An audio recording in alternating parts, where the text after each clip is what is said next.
ನನ್ನ ನೆಲದ ಭಾಷೆಯು ದೂರ ಬಲು ದೂರ, ಈ ಮನಕಂತೂ ದಾರಿ ತೋರುತ್ತಿದೆ.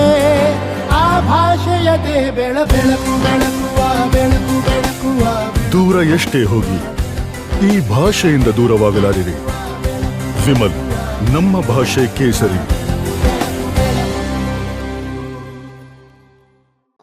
ಈ ಮಾಧ್ಯಮದ ಮುಖಾಂತರ ರಾಜ್ಯದ ನಾಗರಿಕರಿಗೆ ಮತ್ತು ರಾಷ್ಟ್ರೀಯ ಎಲ್ಲ ನನ್ನ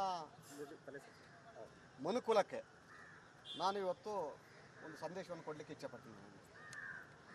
ಏನು ಅಶ್ಲೀಲ ವಿಡಿಯೋಗೆ ಸಂಬಂಧಪಟ್ಟಂತೆ ರಾಜ್ಯಾದ್ಯಂತ ಸುದ್ದಿಯಾಗಿ ಹಾಸನ ಸಂಸದ ಪ್ರಜ್ವಲ್ ರೇವಣ್ಣನ ಅಶ್ಲೀಲ ವಿಡಿಯೋಗೆ ಸಂಬಂಧಪಟ್ಟಂತೆ ಇವತ್ತು ದೇಶದಲ್ಲಿ ದೊಡ್ಡ ಸಂಚಲನ ಮೂಡ್ತಾ ಇದೆ. ಇದಕ್ಕೆ ಸಂಬಂಧಪಟ್ಟಂತೆ ಇವತ್ತು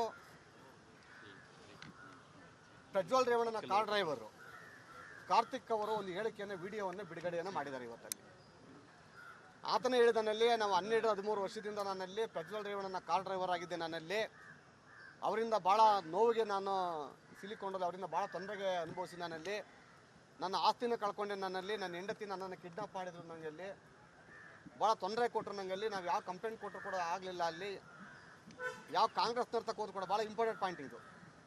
ನಾವು ಕಾಂಗ್ರೆಸ್ನವ್ರ ತಕ್ಕ ಹೋದ್ರೆ ನ್ಯಾಯ ಸಿಗಲಿಲ್ಲ ನಮಗೆ ಅಲ್ಲಿ. ಹಾಗಾಗಿ ನಾನು ಹೋರಾಟಗಾರರು ದೇವರಾಜೇಗೌಡರು ಅಂತೇಳಿ ದೇವರಾಜೇಗೌಡರು ಅಂತ ಲಾಯರ್ ಆಗಿರೋದ್ರಿಂದ ಅದಕ್ಕೆ ಬಂದು ನನ್ನ ನೋವನ್ನು ಹೇಳ್ಕೊಂಡೆ ಅಂತ ಹೇಳಿದ್ದೇನೆ. ಸತ್ಯ ಅದು, ಒಪ್ಪತ್ತಿನ ಅಲ್ಲಿ ಫಸ್ಟ್ ಪಾಯಿಂಟು. ಕಾಂಗ್ರೆಸ್ನವ್ರ ತಕ್ಕ ಹೋಗಿದ್ರು ಕೂಡ ನ್ಯಾಯ ಸಿಗಲಿಲ್ಲ ಅಂತ ಹೇಳವ್ರಿ ಅಂತ ಅಂದರೆ ಇದು ಫಸ್ಟ್ ಪಾಯಿಂಟ್. ಇದು ಸೆಕೆಂಡ್ ಪಾಯಿಂಟ್ ಏನು ಅಂತ ಅಂದರೆ, ನನ್ನ ಮೇಲೆ ಪ್ರಜ್ವಲ್ ರೇವಣ್ಣವರು ಅಶ್ಲೀಲ ವಿಡಿಯೋಗೆ ಸಂಬಂಧಪಟ್ಟಂತೆ ಸ್ಟೇನ ತಂದಿದ್ದಾರಲ್ಲಿ.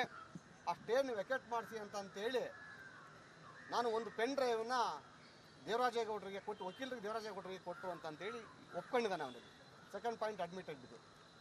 ಸೊ ಅಲ್ಲಿಗೆ ಅಶ್ಲೀಲವಾದಂಥ ಪೆನ್ ಡ್ರೈವರ್ ಕಾರ್ತಿಕ್ ಹತ್ರ ಇತ್ತು ಅಂತ ಆಯ್ತು. ಅಲ್ಲಿಗೆ ಆ ಪೆನ್ ಡ್ರೈವ್ನ ಯಾಕೆ ನನಗೆ ಕೊಟ್ಟರು ಅಂತ ಅಂದರೆ, ನಾನೊಬ್ಬ ವಕೀಲರಾಗಿರೋದ್ರಿಂದ ಅಲ್ಲಿ ಅವನ ಕೇಸಲ್ಲಿ ನಾನು ವಕಾಲತ್ ಹಾಕೋಕ್ಕೋಸ್ಕರ ಆತನೇ ಒಪ್ಕೊಂಡಲ್ಲಿ ಅವರಿಗೆ ವಕಾಲತ್ತು ಮತ್ತು ಕೋರ್ಟಿಂದ ಬಂದಂಥ ಸಮನ್ಸ್ ಕಾಪಿಯನ್ನು, ಫೈಲ್ ಡಾಕ್ಯುಮೆಂಟ್ಸ್ಗಳನ್ನ ಕೊಟ್ಟು ಪೆನ್ ಡ್ರೈವ್ನ ಕೊಟ್ಟೆ ಅಂತ ಒಪ್ಕೊಂಡಿದ್ದಾನೆ. ಇದು ಥರ್ಡ್ ಪಾಯಿಂಟ್, ಅಡ್ಮಿಟೆಡ್ ಪಾಯಿಂಟ್ ಇದು.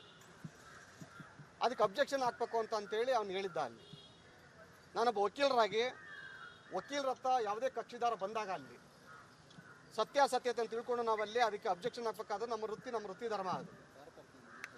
ಸೊ ಆತನೇ ಪೆನ್ ಡ್ರೈವ್ ಇದೆ ಅಂತ ಒಪ್ಕೊಂಡಾದ್ಮೇಲೆ ನನಗೆ ಪೆನ್ ಡ್ರೈವ್ ಕೊಟ್ಟಿ ಅಂತ ಅವ್ನು ಒಪ್ಕೊಂಡಿದ್ದಾನಲ್ಲಿ ಅದು ಸತ್ಯ. ಅದು ನಾನು ಪೆನ್ ಡ್ರೈವ್ ಇಸ್ಕೊಂಡಿದ್ದೆ ನಾನು. ಆದರೆ ನಾನು ಪೆನ್ ಡ್ರೈವ್ ತಗೊಂಡ ನಂತರ ಭಾಳ ಇಂಪಾರ್ಟೆಂಟ್ ಪಾಯಿಂಟ್ ಇದು.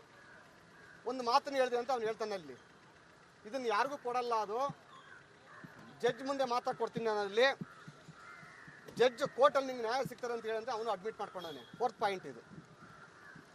ನಾನು ಇದಾದ ನಂತರ ಹಲವಾರು ಮಾಧ್ಯಮದಲ್ಲಿ ಟಿ ವಿಯಲ್ಲಿ ಕೂಡ ಹೇಳಿದ್ದೀನಿ ನಾನಲ್ಲಿ, ನಮ್ಮ ಜಿಲ್ಲೆಯ ಹೆಣ್ಣು ಮಕ್ಕಳ ಮಾನ, ಗೌರವ ಮತ್ತು ಶೀಲದ ಪ್ರಶ್ನೆ ಇದು. ಆ ಮಾಧ್ಯಮದಲ್ಲಿ ಯಾವುದೋ ಬಿಡುಗಡೆ ಆಯಿತು ಅಂತಂದರೆ ಹೆಣ್ಣು ಮಕ್ಕಳ ಭವಿಷ್ಯ ಹಾಳಾಗ್ತದಲ್ಲಿ. ಅದನ್ನು ಏನೇ ಆದರೂ ಕೂಡ ನಾನು ಜಡ್ಜ್ ಮುಂದೆ ಕೊಡ್ತೀನಿ, ಅಂದರೆ ಕೋರ್ಟಿಗೆ ಮಾತಾ ಕೊಡ್ತೀನಿ.